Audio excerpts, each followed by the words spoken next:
नमस्कार साथियों।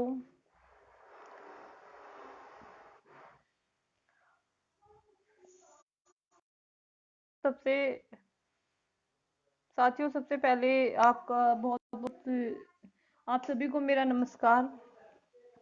साथियों, सबसे पहले तो मैं विशेष तौर से ज्ञान विज्ञान समिति की ओर से ये धन्यवाद करना चाहूंगी कि जिन्होंने मुझे मुझे नित्य नूतन वार्ता में आकर अपने विचार साझा करने का अवसर दिया है। साथियों, विशेष तौर पर नित्य नूतन वार्ता के सभी साथियों को भी मैं धन्यवाद करना चाहूंगी। कितने अच्छे प्लेटफॉर्म पर आकर मुझे अपने विचार साझा करने का अवसर दिया है, और विशेष तौर पर एक ऐसे समय में जब हम अपने घरों के अंदर कैद हैं और हम अपने साथियों से नहीं मिल पा रहे, तो ऐसे में ये बड़ी आवश्यक हो जाता है कि हम किसी न किसी प्लेटफॉर्म का यूज करके अपने विचार साझा करें। तो साथियों, आज की मेरी चर्चा का जो विषय है वो है साइंटिफिक अंडरस्टैंडिंग या अप्रोच कह लीजिए ऑफ कोविड-19 पैंडेमिक्स। तो साथियों देखिए, ये सबसे पहले तो मैं इसी विषय पर बात करूंगी कि ये विषय आखिर मैंने चुना ही क्यों है। तो साथियों देखिए, हम देख रहे हैं कि एक और पूरा वर्ल्ड कोविड-19 से जूझ रहा है, और दूसरी ओर हम क्या देख रहे हैं कि ये लड़ाई अब कोविड-19 या कोरोना वायरस के अगेंस्ट ही है। अब ये लड़ाई दो खेमों में बट गई है, और दो खेमों में हमें दिखाई क्या दे रहा है, एक और चाइना अलग थलग किया जा रहा है, और दूसरी ओर अमेरिका की ओर कुछ देश जा रहे हैं, यानी कि एक न्यू कोल्ड वॉर की बिगनिंग हमें दिखाई दे रही है। तो ये शुरुआत अगर हम इसकी देखें तो इसकी शुरुआत यहीं से हुई थी कि ये एक मैन मेड वायरस है जो कि चाइना ने अपनी लेबोरेटरी में बनाया है। तो ऐसे में हम कोई भी ओपिनियन बनाएं, जैसे कि हमारे न्यूज चैनल्स दिखा रहे हैं कि वो क्या दिखा रहे हैं, वो केवल स्टेटमेंट दिखा रहे हैं कि अमेरिका के राष्ट्रपति ने चाइना पर एलिगेशन लगाए। तो ऐसे में जब हमारी न्यूज चैनल्स रिलेवेंट नहीं रही हैं, तो ऐसे में हम अपनी समझ केवल न्यूज चैनल्स की न्यूज के बेस पर बनाएं, तो मुझे ऐसा लगता है कि ऐसा ठीक नहीं होगा। तो ऐसे में हम अपनी समझ बनाने से पहले साइंटिफिक स्टडीज को देख ले तो शायद ज़्यादा बेटर रहेगा, क्योंकि साइंटिफिक स्टडीज हमें सॉलिड बेस प्रोवाइड करवाती हैं। वे सॉलिड बेस प्रोवाइड करवाती हैं और सॉलिड प्रूफ देती हैं हमें, विद द फैक्ट के साथ प्रूफ देती हैं। तो साथियों, सबसे पहले तो अदर पेंडेमिक्स की बात करूंगी मैं आपके साथ। अदर पेंडेमिक्स में जैसे कि हम देखते हैं 1918 में बेसिकली स्पेनिश फ्लू हमें दिखाई देता है। एक बहुत बड़ी पेंडेमिक थी उस टाइम पे, जो कि बेसिकली यूरोप से स्टार्ट हुई थी, और यूरोप में भी ये तो कहा जाता है कि वो स्पेन से स्टार्ट हुई थी, लेकिन सच्चाई ये है कि वो स्पेन से स्टार्ट नहीं हुई थी। जैसे कि हमें पता है कि 1918 में फर्स्ट वर्ल्ड वॉर बिल्कुल एंड पॉइंट पे आया हुआ था, और जैसे कि ये एंड पॉइंट पे आया हुआ था, तो जो यूरो वेस्टर्न फ्रंट पर जो सैनिक लड़ रहे थे वो बड़ी ही अनहाइजीनिक कंडीशंस में रह रही थी, और वहां से बेसिकली उन सैनिकों के थ्रू वो फैला था। और उसके बाद जैसे ही वो सैनिक अपनी कंट्रीज में वापस लौटे, जैसे हमारे जो सैनिक थे वो वापस आए, तो वो अपने साथ ये पेंडेमिक लेकर आए थे। और जैसे कि अदर तो साथियों, उस पेंडेमिक से पहले भी हमें प्लेग नाम की एक एपिडेमिक कह लीजिए या पेंडेमिक कहिए, वो हमें दिखाई देती है। बेसिकली क्या है कि ये सारी जूनोटिक डिजीज हैं। जूनोटिक डिजीज यानी कि जो एनिमल से ह्यूमन में ट्रांसफर होती हैं। जो जूनोटिक डिजीज क्या जूनोटिक डिजीज नई नहीं है कोई, या फिर 1918 में ही हमें दिखाई दी हो।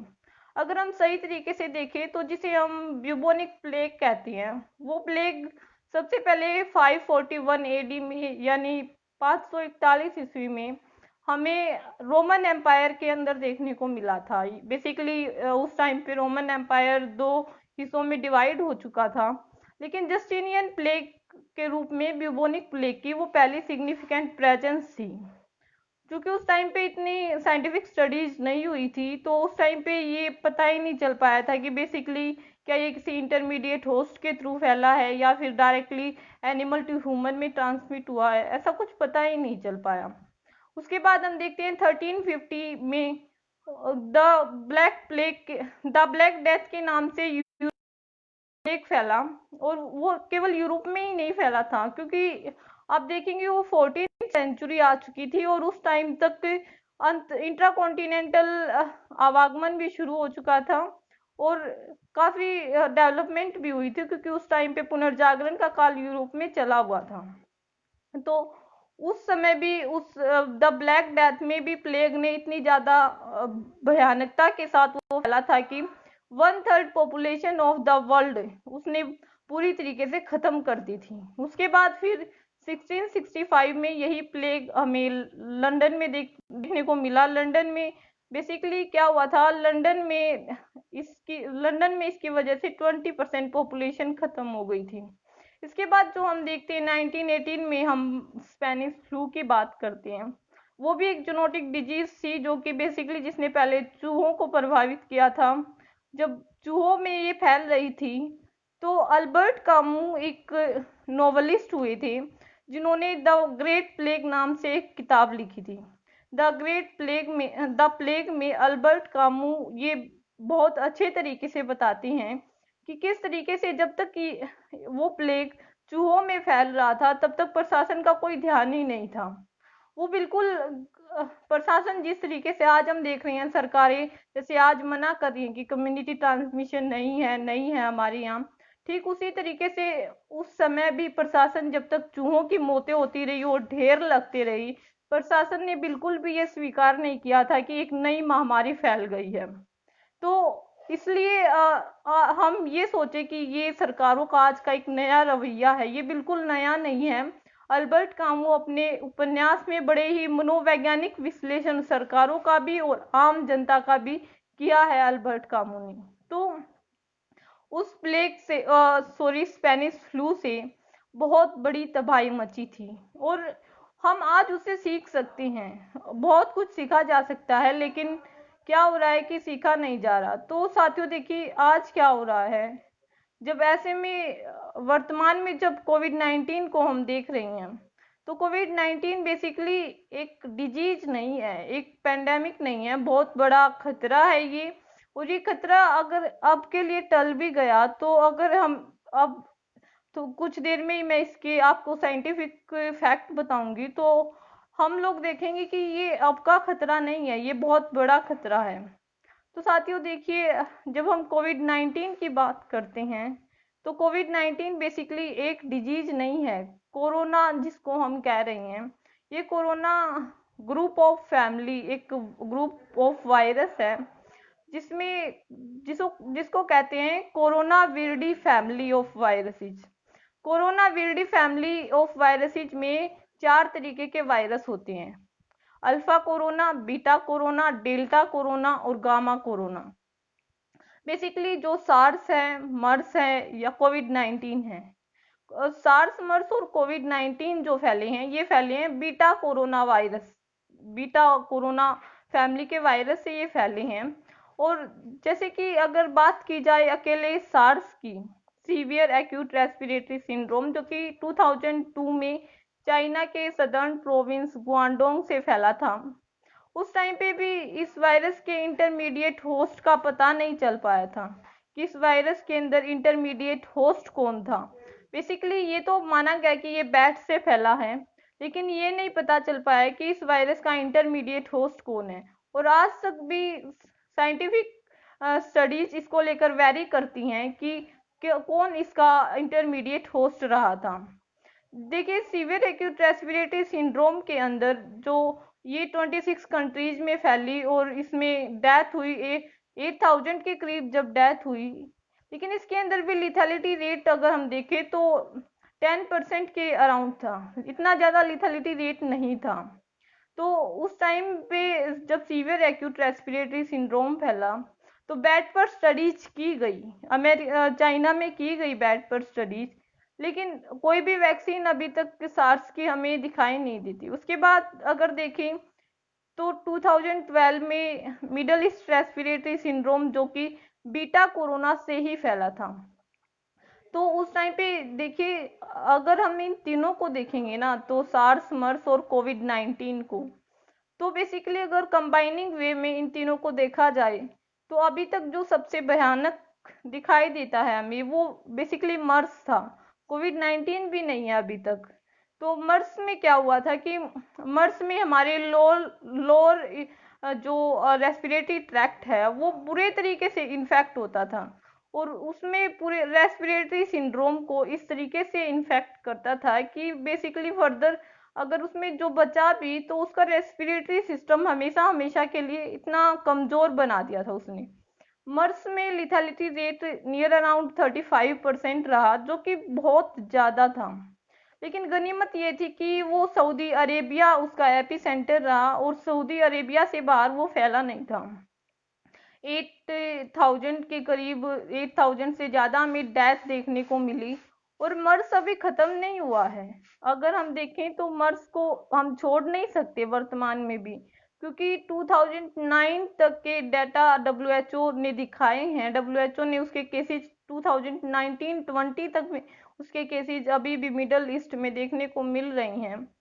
तो अब अगर बात की जाए एट प्रेजेंट कोविड-19 की, तो कोविड-19 बेसिकली हमें पता है कि चाइना के वुहान से ये फैला था। लेकिन चाइना के वुहान से फैलने का मतलब ये तो कतई नहीं है कि वायरस चाइना ने बायोजेनेटिकली इसको प्रोड्यूस किया है, बायोजेनेटिक इंजीनियरिंग का यूज करके, क्योंकि इसकी साइंटिफिक एविडेंस एक भी इसके फेवर में हमें ये इंफॉर्मेशन प्रोवाइड नहीं करवाता कि ये एक बायोजेनेटिक इंजीनियरिंग के थ्रू चाइना ने बनाया है। देखिए, ये जो है मैंने पहले आपको बताया कि ये एक जूनोटिक डिजीज है, और यूनाइटेड नेशन का एनवायरमेंटल प्रोग्राम ये कहता है कि जो 60% डिजीज हैं ह्यूमन के अंदर, जो कि इन्फेक्शियस डिजीज हैं, वो जूनोटिक हैं। और ओवरऑल अगर सभी डिजीज को देखें जो कि बेसिकली एनिमल्स में भी पाई जाती हैं, वो 75% डिजीज जूनोटिक है नेचर में। तो ऐसे में कोई डिजीज एनिमल से ह्यूमन में फैल सकती है, इस पर इसको लेकर सस्पेक्ट नहीं कर सकते हम।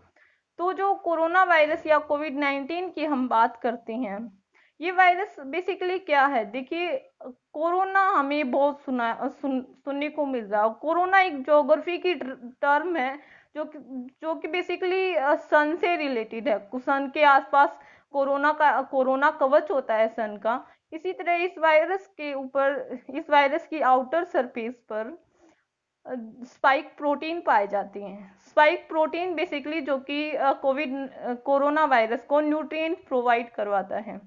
ये इसको न्यूट्रिएंट प्रोवाइड करवाता है। ये वायरस क्या करता है? वायरस को न्यूट्रिएंट ही प्रोवाइड नहीं करवाता स्पाइक प्रोटीन, बल्कि इस वायरस को हमारी होस्ट सेल के अंदर एंटर करवाता है। हमारी बॉडी की रेस्पिरेटरी सेल्स के अंदर एंटर कैसे करवाता है? इस स्पाइक प्रोटीन के ऊपर एक रिसेप्टर बाइंडिंग डोमेन होता है, जिसको मेनली कहते हैं ग्रैपलिंग हुक।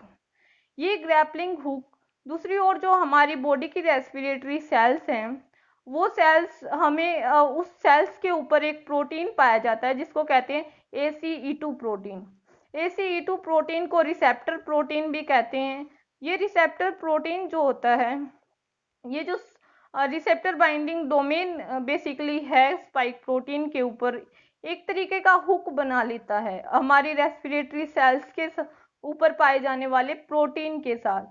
इस तरीके का हुक बना लेता है कि जो ACE2 प्रोटीन है, जिसका बेसिकली ब्लड प्रेशर को कंट्रोल करता है, जो कि हमारी बॉडी के, वो अपना फंक्शन कर ही नहीं पाता। उसको एक तरीके से कह सकते हैं हाईजैक कर लेना। हाईजैक कर लेता है ये बिल्कुल एक तरीके से। और हाईजैक करके क्या करता है? इस स्पाइक प्रोटीन की एक दूसरा फीचर भी है। वो दूसरा फीचर क्या है? इसकी क्लीवेज साइट। इसकी क्लीवेज साइट क्या करती है? इस वायरस को हमारी होस्ट सेल के अंदर हुक के थ्रू इसने मोलिकुलर बॉन्ड तो बना लिया। अब मोलिकुलर बॉन्ड बना के क्लीवेज साइट हमारी बॉडी की होस्ट सेल को खोल देती है इसके एंटर करने के लिए। और एंटर करके ये क्या करता है? एंटर करके ये हमारे जो बॉडी का जो हमारी रिसेप्ट जो ACE2 प्रोटीन है उसके थ्रू क्या करता है? ये हमारे रेस्पिरेटरी सिस्टम को हाईजैक कर लेता है। और देखिए, बेसिकली ये वायरस हम सभी जानते हैं कि ये एक RNA इसका जीनोमिक मटेरियल है। और आरएनए जो जीनोमिक मटेरियल है वो हाईली रेप्लिकेटिव होता है और हाईली अनस्टेबल होता है। तो जैसे ही ये रेप्लिकेट करता है तो इसका स्ट्रेन बहुत जल्दी वेरी कर जाता है, चेंज कर जाता है। तो जैसे ही ये चेंज करता है ये स्ट्रेन, तो ये वायरस जो है तेजी से रेप्लिकेट करके ह्यूमन बॉडी के रेस्पिरेटरी सिस्टम को पूरे तरीके से खत्म करना शुरू कर देता है। निमोनिया जैसे जैसे dry cough, problem in breathing start हो जाती हैं। तो देखिए, जो साइंटिफिक फैक्ट कहते हैं, जो साइंस कहती है, नेचर मेडिसिन मैगजीन के अंदर 16 मार्च को एक रिसर्च पेपर पब्लिश हुआ और उस रिसर्च पेपर में ये बातें कही गई कि जिस तरीके का मोलिकुलर बॉन्ड स्पाइक प्रोटीन के ऊपर पाया जाने वाला जो ग्रैपलिंग हुक है वो हमारी रेस्पिरेटरी सेल्स के ACE2 प्रोटीन के साथ जो मोलिकुलर बॉन्ड बनाता है वो किसी भी तरीके से बायोजेनेटिकली इंजीनियरिंग का कमाल नहीं है। वो बेसिकली इस वायरस ने अपने आप को सार्स और मर्स के बाद इवॉल्व किया है। इसने इतना इवॉल्व किया है अपने आप को कि ये अच्छे से ह्यूमन बॉडी में एंटर कर सके। और साइंटिफिक स्टडीज का ये कहना है कि ये जो स्पाइक प्रोटीन की डेवलपमेंट है ना, ये स्पाइक प्रोटीन की डेवलपमेंट बेसिकली किसी इंटरमीडिएट होस्ट में हुई है। अब देखिए, ये जो स्पाइक प्रोटीन की प्रेजेंस है इस वायरस के ऊपर, ये जो ग्रैपलिंग हुक है, ये जो क्लीवेज साइट है स्पाइक प्रोटीन के ऊपर, ये कोई नई नहीं है। ये बेसिकली हमें अगर नई भी हो तो हम थोड़े से सस्पेक्ट कर सकते हैं कि ये बायोजेनेटिक इंजीनियरिंग के थ्रू बनाया गया हो। बेसिकली ये नई बिल्कुल भी नहीं है, क्योंकि आप देखेंगे कि ये जो स्पाइक प्रोटीन है, जो मलायन पेंगोलिन्स की एक स्पीसीज होती है जिसके ऊपर ये पाई जाती है स्पाइक प्रोटीन, सेम ऐसी ही स्पाइक प्रोटीन मलायन पेंगोलिन्स में पाई गई।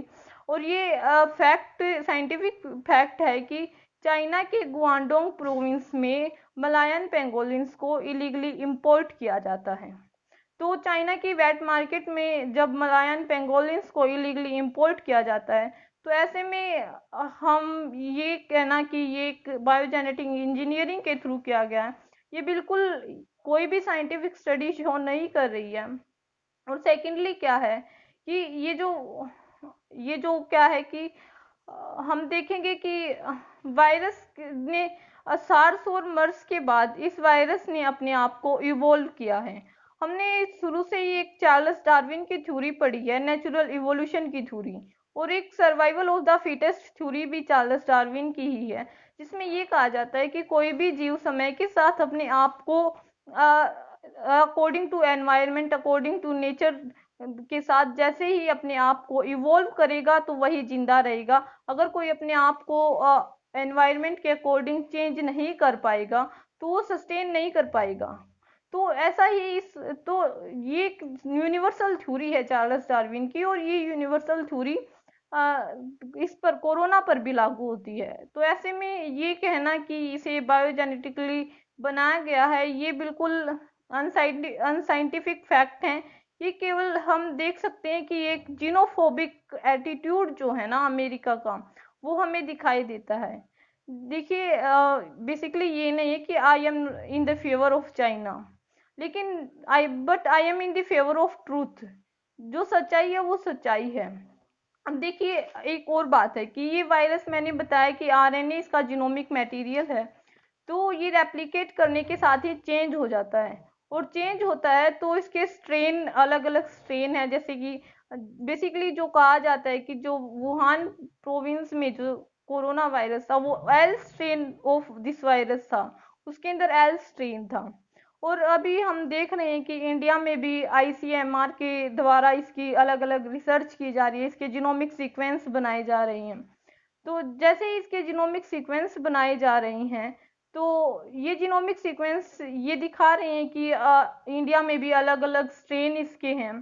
और बेसिकली अगर हम देखें तो एक जो स्टडी है, हम देख रहे लिथेलिटी रेट, अगर हम इंडिया में देखते हैं तो अहमदाबाद में एट प्रेजेंट हमें सबसे ज़्यादा दिखाई देता है। और अहमदाबाद में ये लिथेलिटी रेट जो दिखाई दे रहा है, गवर्नमेंट का ये कहना है कि यहाँ एल स्ट्रेन है वायरस का, जो कि बहुत ज़्यादा सीवियर डिजीज कोज करता है, ये सीवियरिटी कोज करता है। लेकिन ऑक्सफोर्ड ब्रूक यूनिवर्सिटी की स्टडी और डब्ल्यूएचओ की चीफ साइंटिस्ट सौम्या स्वामीनाथन, जब उनसे इसके बारे में पूछा गया था तो उन्होंने कहा था कि कोई भी वायरस जब रेप्लिकेट करता है तो वो ज्यादा ट्रांसमिटिव हो सकता है, ज्यादा संक्रमण कर सकता है बॉडी के अंदर। ज्यादा संक्रमण का मतलब है कि ज्यादा लोगों में फैल सकता है, लेकिन वो अपने आप में सीवियर हो सकता है more than the other strain of this virus. ये कभी नहीं हो सकता, ये बिल्कुल भी ये सच नहीं है। तो ऐसे में हम देखें कि जो सरकारों का कहना है कि यहाँ एल स्ट्रेन ऑफ वायरस है जो कि वुहान का है और बेसिकली ये ज्यादा अग्रेसिव है, ये बिल्कुल भी है, हमें ये ध्यान करना होगा। और बेसिकली अगर हम देखें तो आप देखेंगे कि इस वायरस के साथ ही अगर हम देख रहे हैं तो दो जो फ्रंट हमें दिखाई दे रहे हैं कि एक अमेरिका और दूसरी ओर चाइना को अलग थलग किया जा रहा है। तो देखिए जितने भी हमारे इंडिया में ये कहा गया कि हम सेल्फ रिलायंट बनेंगे या हमें चाइना को बॉयकॉट करना है। देखिए सेल्फ रिलायंट होना एक बात है और किसी पर एलिगेशंस लगाना एक अलग बात है। सेल्फ रिलायंट होने से मैं उसके अपोजिशन में ही हूँ कि आप सेल्फ रिलायंट मत होइए, लेकिन एलिगेशंस के फेवर में आप खड़े हो जाओ अमेरिका के पक्ष में, ऐसा मुझे बिल्कुल भी ठीक नहीं लगता। देखिए अगर ये बायोजेनेटिक इंजीनियरिंग के थ्रू बनाया गया होता तो 11 हमें पता है कि 11 ऑफ जनवरी को चाइना ने इसका सीक्वेंस शेयर कर दिया था। अब देखिए जब किसी चीज का खाका ही जब पूरे विश्व के सामने रख दिया जाए तो वो देश क्यों रखेगा अगर उसने बायोजेनेटिक इंजीनियरिंग के थ्रू बनाया है। ये बहस तो खड़ी कर दी गई, लेकिन इस बहस ने कई सारे रूप ले लिए कि बायो टेररिज्म का खतरा फिर से खड़ा हो गया। और बेसिकली यही बहस थी कि जिसने पूरे विश्व को दो खेमों में बांट दिया कि एक और हमें चाइना एक और हमें चाइना अलग थलग दिखाई दे रहा है और दूसरी तरफ हमें अमेरिका के फेवर में लोग दिखाई दे रहे हैं। देखिए कि अभी मेरे पास एक पवन कुमार जी ने कहा है कि why China was reluctant initially to open its Wuhan facilities for international observation, कि चाइना मना क्यों कर रहा है कि अपनी वुहान फैसिलिटीज को इंटरनेशनल ऑब्जर्वेशन के लिए, ताकि वहाँ इंटरनेशनल साइंटिस्ट जाके देख सकें कि वो किस लिए। देखिए चाइना की ओर से ये बयान बिल्कुल आए हैं कि वो चाहता है कि वो कोई भी आकर उसके यहाँ देख सके। और बेसिकली अगर आज के आप दैनिक भास्कर में पढ़ोगे तो डाटा केवल चाइना के द्वारा नहीं छुपाया गया है। आप एक बात बताइए, हमारे इंडिया में जैसे ही कोविड-19 स्टार्ट हुआ तो जितनी भी अदर डिजीज की ओपीडी थी वो बंद कर दी गई। जैसे ही अदर डिजीज की ओपीडी बंद हुई तो वो लोग जो कि सरकारी अस्पतालों में जाकर अपना इलाज करवाते थे, जिनको कैंसर और अदर भयानक डिजीज थी वो थी ना, और उनकी वजह से भी वो लोग मर रहे हैं, तो उनकी भरपाई कौन करेगा। डेटा हमारे यहाँ भी नहीं दिया जा रहा है। और सेकेंडली अगर आप देखेंगे कि आज के दैनिक भास्कर में ही पढ़ा था मैंने, किसी इंग्लिश का न्यूज़पेपर होता तो आप ये कहते कि वो तो हमेशा क्रिटिसाइज करते हैं।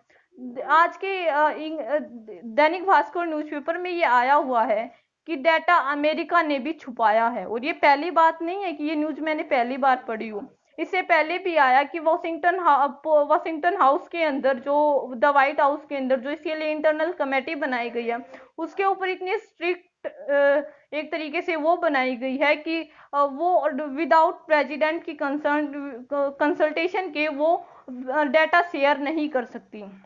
तो आपको ये कहना है कि चाइना ने ही इसको छुपाया है डाटा को। मैं ये नहीं कह रही कि चाइना के अंदर डेथ ज्यादा नहीं हुई और चाइना बिल्कुल सच कह रहा है, लेकिन पहली बात तो ये बायोजेनेटिक इंजीनियरिंग के थ्रू बिल्कुल नहीं बनाया गया है। अगर बनाया गया तो आप कोई भी साइंटिफिक स्टडी उठाकर देख सकते हैं, इवन यूएस बेस्ड स्टडीज इसको मना कर रही हैं कि ये बिल्कुल भी बायोजेनेटिक इंजीनियरिंग के थ्रू नहीं बनाया गया। तो आप देखिए कि हम अगर बेसिकली इंडिया की देखें तो अब हमें देख रहा है पिछले 2-3 दिनों से न्यूज बड़ी खबरों में है कि अब अमेरिका ये बात कह रहा है कि अमेरिका ये बात कह रहा है कि G7 में हम India, south Korea and Australia को शामिल करेंगे। और एक आप देखेंगे कि ये कोल्ड वॉर की स्टार्टिंग है, ये बिल्कुल स्टार्टिंग है। और आप देखिए ये स्टार्टिंग क्या है कि एक कंट्री जो कि पहले से वर्ल्ड पावर बनने की कोशिश कर रही है, बेसिकली चाइना, इन दो वर्ल्ड पावर के बीच में किस तरीके से संघर्ष चल रहा है। और हम देखते हैं कि ऑलरेडी अमेरिका और चाइना के बीच में ट्रेड वॉर था, तो उनकी पहले से दुश्मनी है। लेकिन कल कुछ दिन पहले ही अमेरिका के वॉल स्ट्रीट जर्नल में एक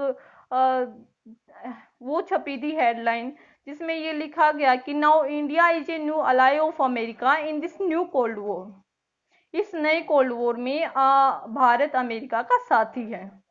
तो आप देखिए कि क्या भारत इस पक्ष में खड़ा होकर क्या सही करा। मैं ये नहीं कह रही कि भारत को किस पक्ष में खड़ा होना चाहिए, किस में नहीं होना चाहिए, लेकिन उसको किसी भी पक्ष में खड़े होने से पहले एक बार सोचना तो जरूर होगा। क्योंकि देखिए अभी कुछ जब जब हाइड्रोक्लोरोक्वीन बड़ी चर्चा में थी, HCQ एंटी रेट्रोवायरल ड्रग है जो, वो बड़ी चर्चा में थी। और जैसे कि हमें पता है कि हमारे यहाँ बहुत बड़े लेवल पे उसका प्रोडक्शन होता है, और जब हमने अमेरिका को देने से मना किया तो अमेरिका का आप सभी ने रिएक्शन देखा होगा। ये पहली दफा नहीं है कि जब अमेरिका अपने हितों के बारे में सोच रहा। अमेरिका की हमेशा से अमेरिका फर्स्ट की पॉलिसी रही है। और वर्तमान में जो ट्रम्प प्रेसिडेंट है वहाँ के, वो उन्होंने जब वो प्रेसिडेंट बने थे तभी से कहा था कि हमारी पॉलिसी हमेशा अमेरिका फर्स्ट की रहेगी। और अमेरिका फर्स्ट की ही पॉलिसी थी कि अमेरिका ने पेरिस क्लाइमेट डील से खुद को अलग किया, उसके बाद उसने WHO से खुद को विथड्रॉ कर लिया जिस तरीके से, और WHO को स्कैपगोट कह दिया कि ये चाइना के फेवर में बात कर रही है। तो देखिए ऐसे में इंडिया को कुछ भी स्टेप लेने से पहले, जबकि हम पहले से ही हमारी इकोनॉमी ध्वस्त हुई पड़ी है, अनएम्प्लॉयमेंट रेट पहले से बढ़ रहा है, तो ऐसे में पहली बात तो यही है कि इस बायोजेनेटिक इंजीनियरिंग कह के इस वायरस को, पहली बात तो ये है कि अमेरिका भी और इवन इंडिया भी और अदर कंट्रीज भी जो कि अपने यहाँ वायरस के स्प्रेड को, इसके ट्रांसमिशन को रोकने में फैल रही, बिल्कुल फेल रही, वो हमारी अटेंशन डाइवर्ट करना चाहती है कि हम पूरे तरीके से चाइना की एक मतलब जीनोफोबिक एटीट्यूड अपना ले, और उसके बाद हम ये भूल जाएं कि हमारी सरकारें नाकाम रही हैं और हमारा सारा फोकस चाइना पर चला जाए। एक सबसे बड़ा जो मुझे लग रहा है, ये सबसे बड़ा वो है, चाहे वो अमेरिका के प्रेसिडेंट भी यही सोच रहे होंगे कि अपने जनता का ध्यान कैसे डाइवर्ट किया जाए इस फैक्ट से कि हम इस वायरस के स्प्रेड को रोकने में फेल रही हैं। जबकि हमें देखता है कि हम देखें अगर कि चाइना ने बहुत हद तक कंट्रोल किया, और इसी कंट्रोल करने में 5G टेक्नोलॉजी का, AI का बहुत ज्यादा यूज किया गया है। तो देखिए अब जैसे कि अर्जुन जी कह रहे हैं कि चीन को घेरने के लिए भारत का उपयोग करेगा अमेरिका, तो भारत का उपयोग अमेरिका करेगा, या हम अमेरिका के इसलिए फेवर में जा रहे हैं क्योंकि हमारा बॉर्डर डिस्प्यूट चल रहा है चाइना के साथ, नेपाल के साथ भी। तो ऐसे में किसी भी फेवर में जाने से पहले हम इस बात को भी हमें देखना होगा कि आ, एक और हमारा नेपाल के साथ बॉर्डर डिस्प्यूट चल रहा है, पाकिस्तान के साथ हमारा हमेशा से चला आ रहा है, और चाइना के साथ भी हमारा चल रहा है। और बेसिकली जम्मू कश्मीर के लोग जिनके अधिकारों का उल्लंघन किया गया, वो भी अब पूरे तरीके से नाराज हैं हमसे, और वो अगर किसी भी फेवर में चले गए तो इससे बड़ा खतरा हमारे लिए कुछ नहीं होगा। एक और आंतरिक सिचुएशन संभालनी मुश्किल हो रखी है कोरोना वायरस की वजह से, और दूसरी ओर ये जो थ्रेट जो कि बॉर्डर पर हमें दिखाई दे रहा है, ये कोई कम थ्रेट नहीं है। तो ऐसे में सिर्फ अमेरिका के बहकावे में आकर उसके फेवर में चले जाना, ये मेरे हिसाब से इंडिया के लिए बिल्कुल भी ठीक नहीं है। और अगर बात की जाए कि देखिए ये जो वायरस है, ये वायरस ना ही तो हमें पता ये नया नहीं है, और ये नया नहीं है तो बेसिकली देखिए क्या है कि चाइना के वुहान इंस्टीट्यूट ऑफ वायरोलॉजी के अंदर ली सीजियांग नाम के एक साइंटिस्ट है जिन्हें बैट वुमेन कहा जाता है। उन्होंने अपने इंटरव्यू में ये कहा है कि बैट में जो वायरस हैं वो और भी ज्यादा खतरनाक हैं, और वे वायरस खतरनाक हैं और वे भविष्य में और भी ज्यादा महामारी ला सकते हैं। ऐसे में एक कोल्ड वॉर में एक खेमों में बटकर पूरा विश्व इस बड़े खतरे को नजरअंदाज करके अपने अपने हितों के लिए किसी भी फेवर में चले जाना, और इस बड़े खतरा जिसके लिए कोऑर्डिनेटेड एफर्ट्स की जरूरत है। जैसा कि देखिए, कोऑर्डिनेटेड एफर्ट हमें दिखाई नहीं दे रहे हैं। जैसे कि America as a world power थी, उसकी रिस्पॉन्सिबिलिटी बनती थी कि वो वर्ल्ड लेवल पे WHO के साथ कोऑर्डिनेट करे, या फिर चाइना भी है या फिर इंडिया भी है, हर एक की रिस्पॉन्सिबिलिटी बनती थी कि वो कोऑर्डिनेट करे वर्ल्ड लेवल पे, क्योंकि ये एक पैंडेमिक है, ये कोई एपिडेमिक या एंडेमिक नहीं है कि हम अपने अपने स्तर पर सभी सुलझा लेंगे। तो लेकिन हमें वर्ल्ड एफर्ट दिखने की बजाय जिस तरीके से हमें कंट्री के अंदर रिवर्स माइग्रेशन देखने को मिला, उसी तरह हमें रिवर्स ग्लोबलाइजेशन देखने को मिल रहा है कि सभी अपने लोकल टू वोकल की बात कर रही हैं कि फिर से लोकल की तरफ आ जाएं। तो लेकिन लोकल की तरफ आना एक समस्या का समाधान हो सकता है, लेकिन पूरी बीमारी का समाधान होना अ, मेरे हिसाब से बिल्कुल भी ठीक नहीं है। और ये केवल एक थ्रेट नहीं है, जैसा कि मैंने आपको बताया, बैट वुमेन जो कि चाइना के अंदर वुहान इंस्टीट्यूट ऑफ वायरोलॉजी की डायरेक्टर हैं, उन्होंने ये कहा कि ये बहुत बड़ा खतरा है। सार्स, मर्स और कोविड-19 में तो हम देख रहे हैं, लेकिन बहुत जल्दी ही बैट के अंदर जो वायरस है वो इस तरीके से अपने आप को इवोल्यूट कर रहे हैं कि वो किसी इंटरमीडिएट होस्ट के थ्रू ह्यूमन बॉडी में जंप कर सकें। और जैसे ही अगर ये ह्यूमन बॉडी में जंप करते हैं, तो अभी तक जब हम इन्हीं की वैक्सीन नहीं खोज पा रहे, तो आगे आने वाले खतरे से हम खुद को कैसे कर सकते हैं। तो देखिए साथियों, मेरा मकसद यही था कि मैं आपको बताऊं कि बेसिकली एक जो फिर मीडिया के द्वारा जो पक्ष दिखाया जा रहा है कि मीडिया ने सिर्फ हमें आरोप दिखाए, हमें सच्चाई नहीं दिखाई, हमें इस वायरस की साइंटिफिक फैक्ट को नहीं दिखाया, हमें उसने खोजी पत्रकारिता का काम छोड़ के गोदी पत्रकारिता वाला काम किया। और जब ऐसे में एक जिम्मेदार नागरिक के रूप में हमारी तो ये जिम्मेदारी बनती है कि हम कम से कम मीडिया के बहकावे से हटकर और सरकारों के द्वारा जो हमारा ध्यान चाइना पर डाइवर्ट किया जा रहा है, उसके बीच सच्चाई को खोजें। सच्चाई क्या है? हम ना तो चाइना के फेवर की बात करें, ना ही अमेरिका के फेवर की। हर एक कंट्री अपना अपना फेवर देख रही है, लेकिन देखिए, ये एक डिजिटल रिवॉल्यूशन का पीरियड है जहाँ क्वांटम टेक्नोलॉजी, 5G टेक्नोलॉजी की बात हो रही है। और हम देख रहे हैं कि डिजिटल क्वांटम टेक्नोलॉजी में इंडिया की पोजीशन वही है जो कि 1947 में जब हम आजाद हुए थे उस टाइम पे हमारी पोजीशन थी। इसी टाइम पे हमारी पोजीशन एक डिजिटल टेक्नोलॉजी के अंदर हमारी पोजीशन कोई ज्यादा अच्छी नहीं है, क्योंकि आप अगर देखेंगे रिसर्च एंड डेवलपमेंट के फील्ड में हमारा जीडीपी का 0.7% खर्च होता है, जबकि अगर आप साउथ कोरिया या जापान को देखेंगे तो वहाँ 3 से 4% ऑफ जीडीपी का R&D यानी रिसर्च एंड डेवलपमेंट पर खर्च होता है। तो रिसर्च एंड डेवलपमेंट पर जब वहाँ इतनी वो है, और एक बात और मैं बता दूं आपको, सेल्फ रिलायंट इंडिया की बात हो रही है, अच्छी बात है, आत्मनिर्भर हर किसी को बनना चाहिए, वो चाहे पर्सनली बात हो या नेशनल लेवल पे हो। लेकिन आप देखिए, कोई कंपनी अपनी कंट्री में माल बनाकर हमें एक्सपोर्ट करे, या फिर इंडिया में आकर कंपनी सेट करे और माल बनाए। अब देखिए, हमारी जो बेसिकली जो हमारी जनता है उसकी पोजीशन को देखना बहुत जरूरी हो जाता है। जो माइग्रेंट वर्कर हमने सड़कों पर कारवां चलता हुआ देखा, इतनी दर्दनाक जो तस्वीरें देखी थी, अब देखिए उनकी पोजीशन, अगर ये कंपनीज इंडिया में आकर भी अपनी फैक्ट्रीज वगैरह लगा लेंगी, तो बेसिकली हम देख सकते हैं कि जो पोजीशन ईस्ट इंडिया कंपनी के टाइम पर हमारी थी, वही हमारे इंडिया के लोग बेसिकली वही बनकर रह जाएंगे।